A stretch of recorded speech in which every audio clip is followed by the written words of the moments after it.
Welcome to AM Best Audio.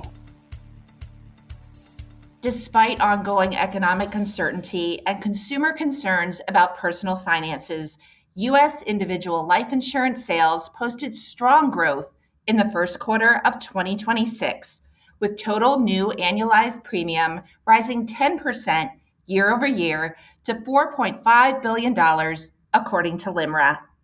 Fueled by gains across nearly every major product line and continued digital innovation, the market is demonstrating resilience as insurers adapt to evolving consumer needs and preferences. I'm Lori Chortis for AM Best Audio, and joining us now to discuss that and other trends in the U.S. individual life insurance market is Karen Terry, Corporate Vice President and Head of LIMRA Insurance Research. Karen, welcome. So great to speak with you. Thank you so much for joining us. Thank you for having me here today. Karen, what factors are driving continued strength in the individual life insurance market despite economic uncertainty? Well, there's a few factors. So first of all, our industry helps provide financial stability. And I think consumers appreciate that, and our advisors have done a really good job communicating that to their customers. We do know from our research that consumer interest in life insurance increased following the pandemic. And while we've seen that interest drift down a little bit, sales are still remaining above the pre-pandemic levels. So I do think we have a little bit of that elevated interest level from the pandemic impact still. We've also seen some distribution expansion, and more people selling our products provides more opportunities for people to buy. Karen, how are digital tools and underwriting advancements helping expand life insurance sales and consumer access? Well, anything that improves the customer experience is going to be a positive for sales. Automated underwriting practices allow for a faster, less invasive process. In addition, automated underwriting limits have risen, in some cases allowing more customers to apply for and receive insurance without blood work, without an APS. We're seeing instant and express issue product sales are doing very well. And in addition to speeding the application process, this also frees up company underwriters for more complex cases, which also could potentially shorten the application process time as well. Indexed Universal Life and Whole Life both posted strong gains according to your latest research. Karen, what trends are shaping consumer product preferences today? Our research shows that consumers like guarantees.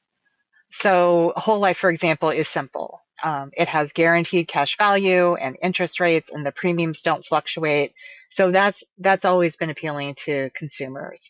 Index Universal Life provides that downside protection from market decline. So again, that's a type of guarantee. The equity market has been really strong, and people want to participate in those gains. So that, I think, is partially what's behind some of the shift towards an increase that we've been seeing in products like Index Universal Life and Variable Universal Life.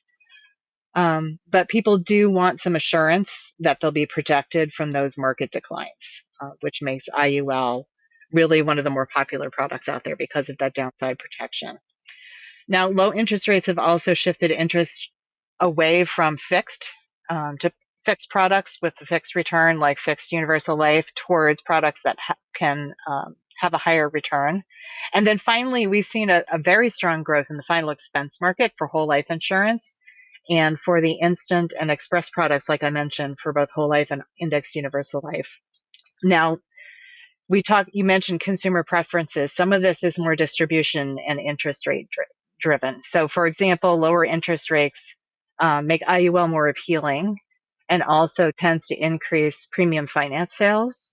And the expansion in the final expense market is much more distribution driven. So there's some consumer interest going here, but I think there's more to it than that. You just spoke earlier about Fixed Universal Life. Those premiums declined for the sixth consecutive quarter. Karen, what factors are contributing to that slowdown? And do you see opportunities for the product line to regain momentum? Well, the biggest long-term driver has been declining and low interest rates, and that environment's been going on for a while and not likely to change in the near future. We do know that the Fed expects to perhaps have some interest rate cuts again later this year. That's obviously not going to go in the right direction for fixed universal life.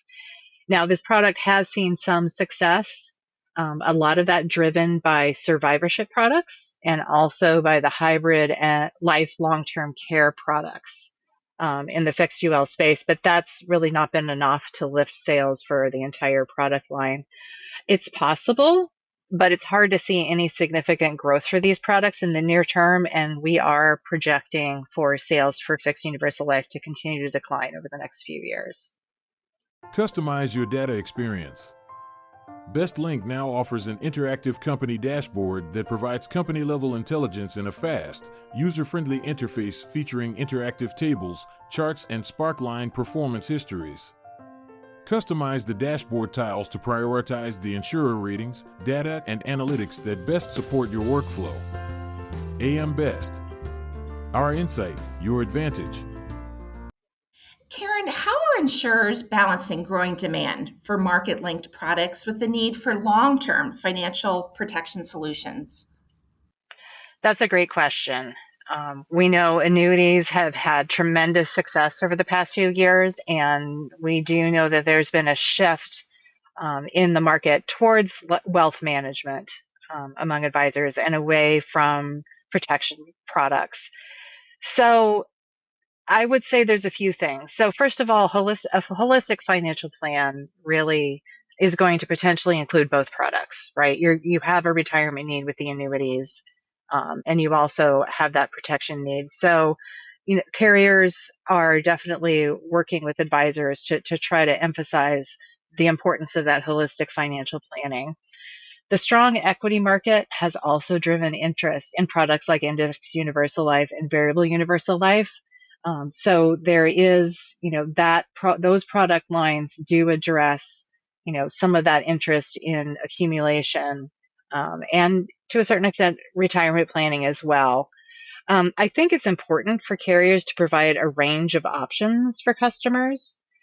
And don't forget that the majority of the policies that we sell are term and whole life insurance, and that hasn't changed. So while there's a lot of, attention on the life insurance side, towards those high premium products like the Index Universal Life and the Variable Universal Life, the bread and butter insurance that many carriers are selling today to most of their customers are pure protection, those whole life products and term insurance.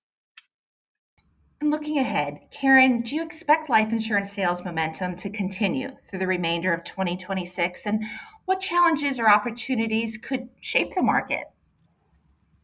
We are expecting growth through the remainder of 2026, although maybe not as quite a high a level as we saw in 2025. Although the first quarter started out very strong this year, looking at the preliminary numbers that we have. We do expect that to moderate somewhat through the rest of the year. We talked about those that economic volatility, and just because some of those gains are not possible to maintain long term. That economic volatility, inflation, unemployment impact consumer ability and willingness to purchase our policies. A stock market decline would impact the appeal of Variable Universal Life and to some extent Index Universal Life. I think I mentioned interest rates are projected to decline later in the year, but we don't know. That could change. There's already fewer interest rate cuts planned for this year than we thought back last fall when we were developing our forecasts. So that said, there's many positive trends, some of which we discussed today. So technology and underwriting improvements definitely are making it a better experience for consumers and allowing for policies to be issued more quickly. We do have the start of an increasing trend in policy sales in the industry. So while policy sales have been declining for years since the pandemic, in all but 1 year, policy sales have been flat or up. So I'd say 5 years is probably good enough to call that a trend as opposed to a blip. So that's positive. We're hoping that continues. The increased access to life insurance through distribution expansion should help that, and we expect that to continue. One thing we are watching this year in terms of products and something that might impact our product development and product sales is the potential that the non-forfeiture rate will increase next year. And if it goes up, companies are going to be repricing their products. They're more likely to be more competitive on a current basis, so illustrations will look better, premiums may go down, but the impact of that remains to be seen. And we won't know for a few more months that they're definitely going up next year. But all in all, it's a positive outlook, I think. I think we'll get through this economic volatility and we'll continue to see some moderate growth in the industry going forward. Karen, this has been fascinating and so informative, and it's been a pleasure speaking with you. Thank you so much for taking the time to speak with us today. Greatly appreciate it. Oh, you're welcome. And thank you again for having me. That was Karen Terry, Corporate Vice President and Head of LIMRA Insurance Research. And for AM Best Audio, I'm Lori Chortis.